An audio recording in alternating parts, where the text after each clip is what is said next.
Time to roll out.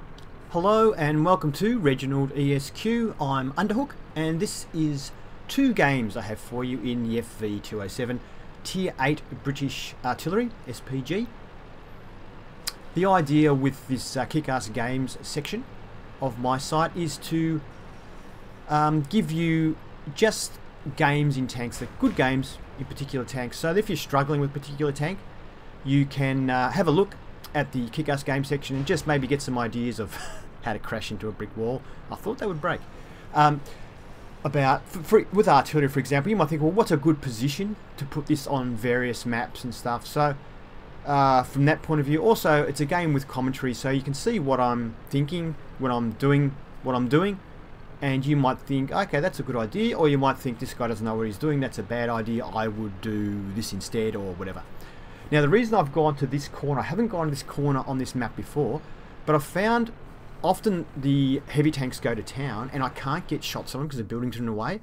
So I figured by going here I'd be able to aim down like that between the buildings and get shots on them. So that's why I've relocated in this corner. Now I see this scout and I really want to get rid of it because this scout has just killed our scout, and if he gets close to me he may actually spot me and their artillery may get me, or he may get me. So I'm actually taking a bit of a risk. I haven't fully aimed yet, but I fire. And that was very, very lucky that we hit him and take him out. But I felt like I really wanted to do it because I thought he's going to go off the map soon, and I've got to get him because it could be my death if I don't. So taking aim, aiming at the engine deck, because I want to hit the engine deck. I want to either set him on fire or go through the thin armour on the engine deck if possible.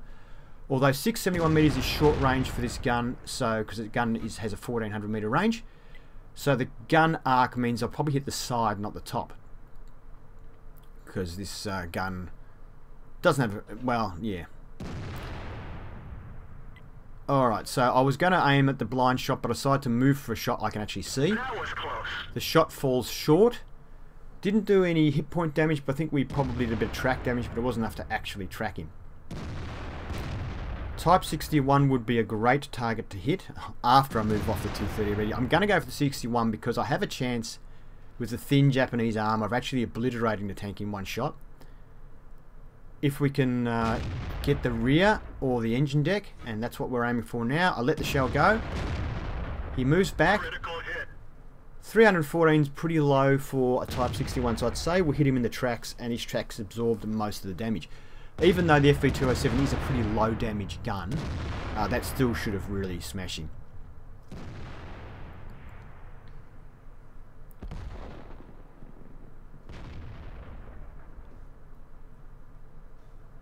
So I'm getting ready to do a blind shot here if no other good targets pop up.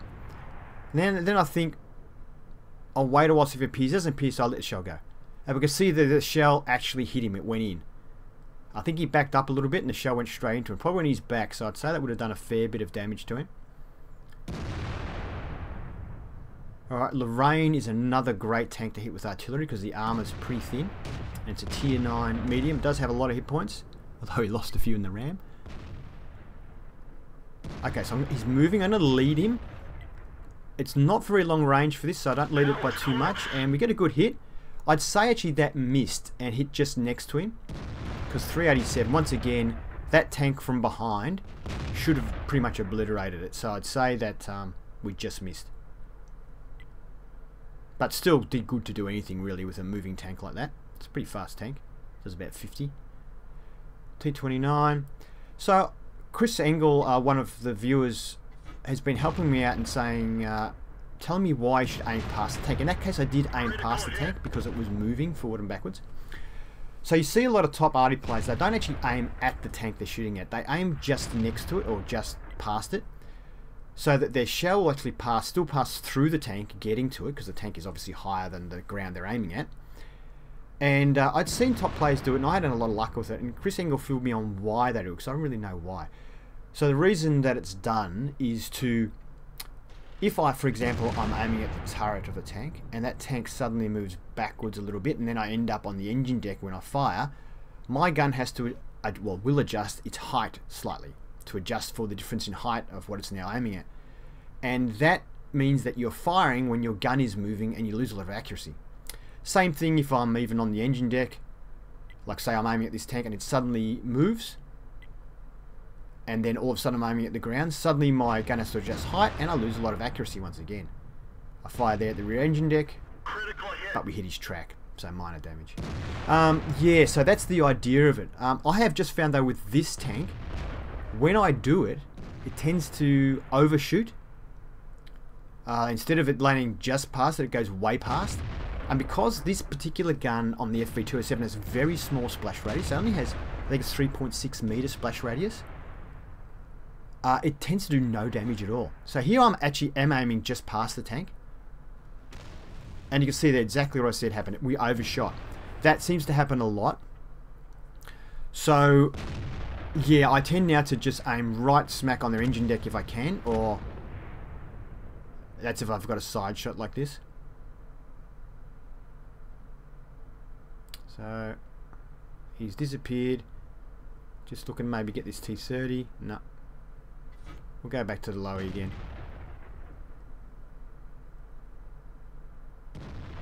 Almost fully aimed, and we let the shot go. This one's on his turret, but bam! That one looked like it did hit his engine deck, and we take him out. So yeah, I'm actually aiming at them. I've had more success with this particular gun. Now, the French also have a small splash radius, about 3.9 meters, I think. You can see that I've got a solid red line. I haven't got a shot on this guy. So, yeah, but all the other SPGs at this tier have over 6 meters of splash radius. So with the other tanks, I imagine it would be alright, because if you ended up overshooting a little bit, you'd probably still get some splash damage. But with this gun, unless you land right next to them, you pretty much get nothing. So. And this is not an SPG I'm going to be keeping. I'm pre-aimed at the bush. I can see I've got a T32 and a HM moving in. And I reckon their TD's probably in this bush. So I'm pre-aiming. Hopefully they'll get spotted and I'll be able to shoot straight away, because it's near the end of the game. Everybody's looking for these last couple of tanks. And it's a bit of a rush at the end with Artie to try and get your shot in before everybody else hits it, because your shell also takes a while to travel the distance. It's 1100 meters now, so they can usually kill it now. No, he would have spotted it by now, so they're not there. So they must be in the top corner, which is where I expect Artie to be, but not necessarily the TD. Ah, there's the TD. And the Artie's next to him. I rushed my shot a little bit because... Do we hit? Do we hit? Do we hit? Oh, we missed. I rushed it a little bit because I was worried about somebody else getting the kill, and you did see somebody else got the Artie. But from the look of it, I could have taken my time on this TD, because it took a while. Oh well, we missed that one. End of the game. So that game was a Class 1 badge in the FV207. We hit quite a few tanks we can see there. Let's have a look at the next screen. So we finished on top for experience and on top for damage as well, although the tank on the other team, the RHM, actually finished on top for damage overall with about 150 more damage than us, getting high caliber from the look of it. So we can see we fired 10 shots. 9 of those were direct hits and 4 did splash damage. We managed to do 3,415 damage, which isn't bad in this tank. And we damaged 7 tanks, destroying 2, which is a pretty good result. And you can see here, 44,000 income. We only fired standard ammunition, and we ended up with 32,000 profit, which is a really good profit actually. The ammo is not too expensive. If you use the premium ammo, it is expensive, and premium ammo pretty much gives you about 5.5 meters splash radius, so increases the splash radius a little bit, but still less than the other SPGs on standard ammo. And 918 XP is enough for Class 1. Next game. Move out. So this time we're on Westfield, and it's a tier 8 match. Almost half the tanks are tier 8s, and there's some 7s and 6s as well. So there's a Crusader SP going past me, which is the tank you get before this one. That's the tier 7 version. And he's much quicker. So he's going up the hill the other way. It would take me forever to get up that other hill because this tank is pretty slow. In fact, it's very slow and it's very big. So there you go. He's more than halfway up the hill on the other side, which is a much bigger hill, and I'm struggling here. So you can see it's a pretty darn slow tank. I'm actually going to speed it up a little bit here to 4 times while I move into position. This tank does take a long time to get into position. You want to get as high as you possibly can. Okay, I'll slow it back down now to normal speed while we start looking for targets. And we've found a T-32, so I'm starting to aim in on him. I haven't tried this position before, and so it turns out to be a good position. These tanks are quite exposed to my fire here. I let a shell go on the rear. I thought he was going to back up, but it doesn't matter. Hit him, and we set him on fire. First shot of the game. Beautiful.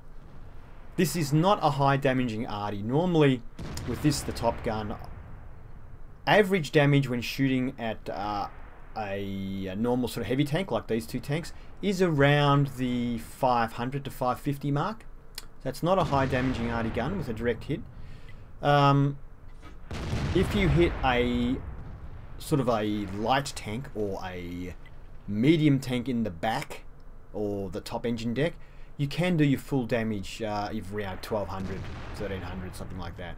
But that's very rare. Most games you don't get shots like that.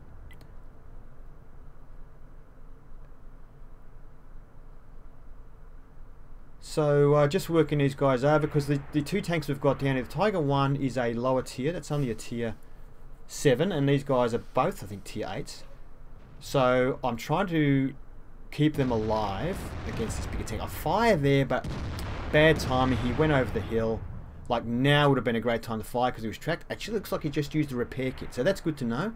If he gets tracked again, he won't be able to move. A bit risky firing now. I don't want to hit my tank. Okay, he's moved away.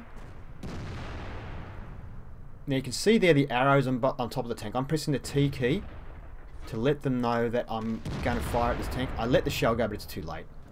Someone else has already killed it. So if you are playing arty, do use the T key to... oh, it's T key by default. You can always change it.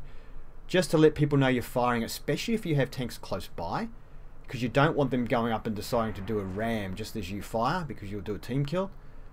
Also, sometimes we have lower tier tanks.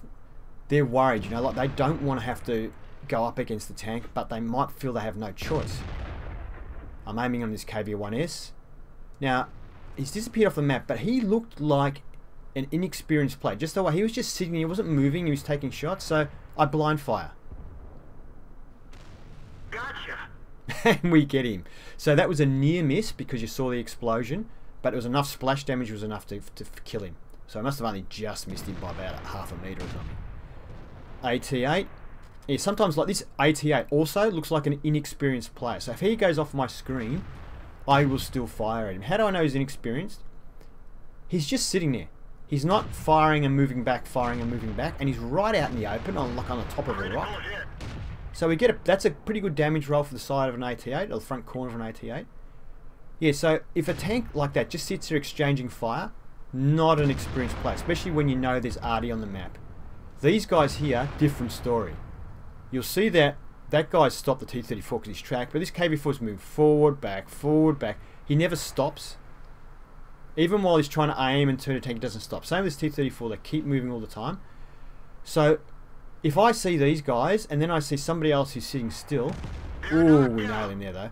I'll aim at the guy who's sitting still, and most arty players will. So lesson when you're not in arty, don't stand still. Because arty will almost always go for the one who is standing still, because it's much more chance of hitting, of course.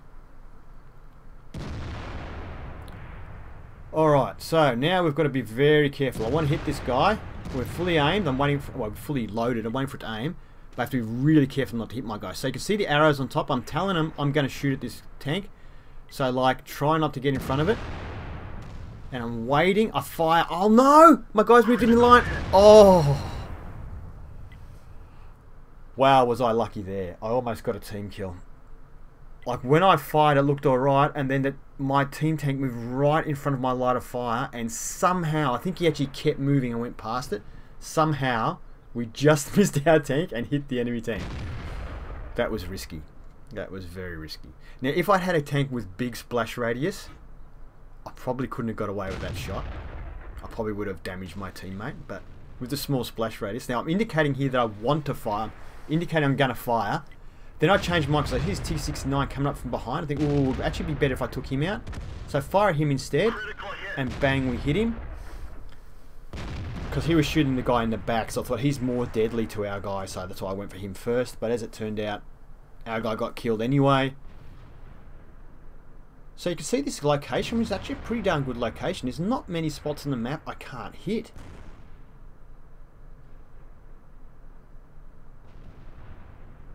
So just trying to anticipate his movement. Now I'm thinking he's probably not going to keep sitting there. Actually, he'll probably move right down the hill somewhere. So I start aiming a bit further down. But no, he's still up there. Our guy spotted him. Now he's moving back. Very hard to hit something as small as a T69 while it's moving. So the enemy Artie gets lit up. I can see on the map. So I decide to see if I can get that because he's not going to be moving as fast, hopefully. Is he still sitting there? He was turning. I let the shell go just in case. And we miss where we're aiming at anyway, so such is life. T69's all the way over there now. It's going to be hard to hit with the bridge there. Oh, Hellcat. I would love to kill a Hellcat. He's gone, dead. There's Artie up here has been spotted though, so let's go for him. He looks like he's not intending to move at all. He wasn't turning, wasn't moving. So either he hasn't got sixth sense or he doesn't, or he isn't going to bother to move. So we're just going to fully aim and let the shell go. And we got him. Great. So if you want to see more games, I won't be any more games with this tank because I'm going to sell it now. This is my last game in it. But do go to the Kickass game section of my site. My site's called ReginaldESQ. And have a look. Hopefully they help you out a little bit.